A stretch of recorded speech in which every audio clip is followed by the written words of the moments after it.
Okay, so video 5 things I've done this year to be more productive. I will try and film this in one take and be as quickly as possible. Number 1, setting goals every kind of week and revisiting them weekly and monthly. So making sure that they're on track, making sure your goals still align with your values and where you want to be moving forward. This is something I do with my clients. Well, all of my clients I've been doing for kind of, I guess, the last 2 years now, revisiting where they're at and making sure that what they're doing every single day is kind of aligning into that, so that they know that if maybe one week hasn't been so great, they can just get back on with it the week after.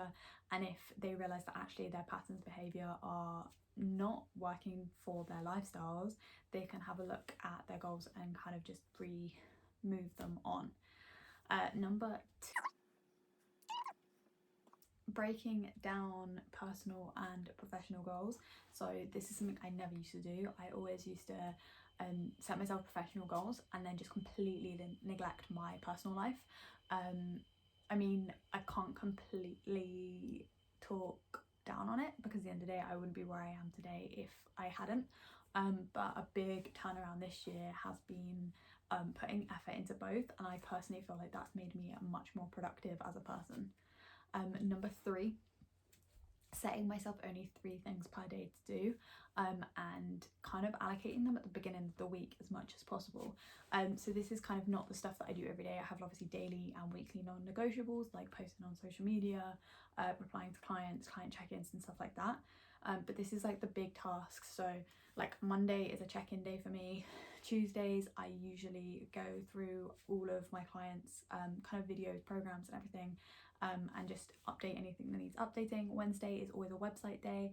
Thursday I write my blog post and emails, and then Friday is just a catch-up roundup of everything when I'm at lockdown or when I'm not like out and about. I also have 2 hours an afternoon for studying. They're just kind of non-negotiables, whereas the 3 things I write per day are things that are outside of that, and I will allocate those at the beginning of the week so that I make sure that it kind of is in line with my daily task, because obviously Mondays check-ins are much longer than something like a Wednesday where I'm just doing website updates.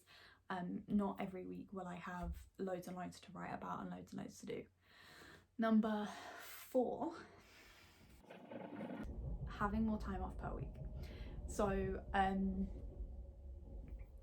before, I'd say that probably better, this is probably something I've been working on for the last 2 years. Before that, especially when I lived on my own, I rarely took time off for myself.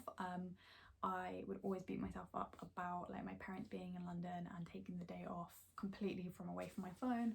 I would beat myself up about going home and not being able to kind of reply to client messages right away or kind of be creating stuff. And the last 2 years I've definitely worked on that, and I think this year specifically I've just been so much more productive with it. Taking a whole weekend off, I notice I come back in on a Monday and I'm just so much more refreshed and I get so much more done. Whereas if I am working, especially on a Sunday, I used to work Sundays, especially in between the first and second lockdown, when I was doing outdoor sessions. I would work on a Sunday, I'd come home, do my meal prep, and then on a Monday I just felt like I didn't want to do anything.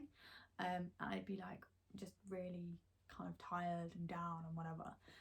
So a huge kind of difference there is just like switching off, taking days off social media, and just taking time for myself really, and to spend time with other people as well.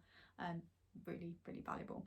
Number 5 is the one that most people roll their eyes at and kind of tell me that they don't have the time for, but honestly I would have said the same before, but now I have experienced it. I will definitely take more time when we do go back to kind of like normal life to keep it going, and that is my sleep schedule.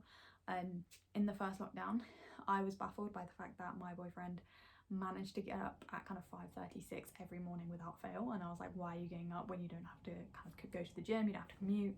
And it kind of slowly grew on me, to the point that this lockdown my alarm is set for 6 o'clock every morning, and sometimes obviously I snooze it and I go back to sleep for like half an hour or I'll be on my phone, but for the most part I am working to be able to get up at 6 o'clock every morning and just get stuff done.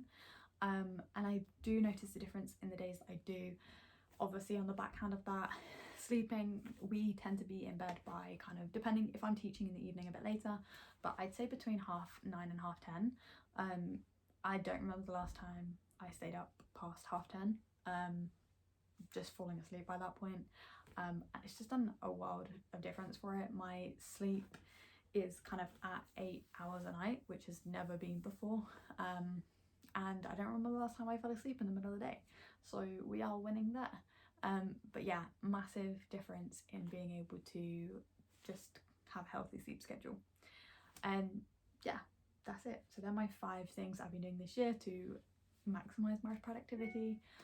If you have any more, feel free to comment below, let me know. And I'm sure I'll be back with an update sometime soon.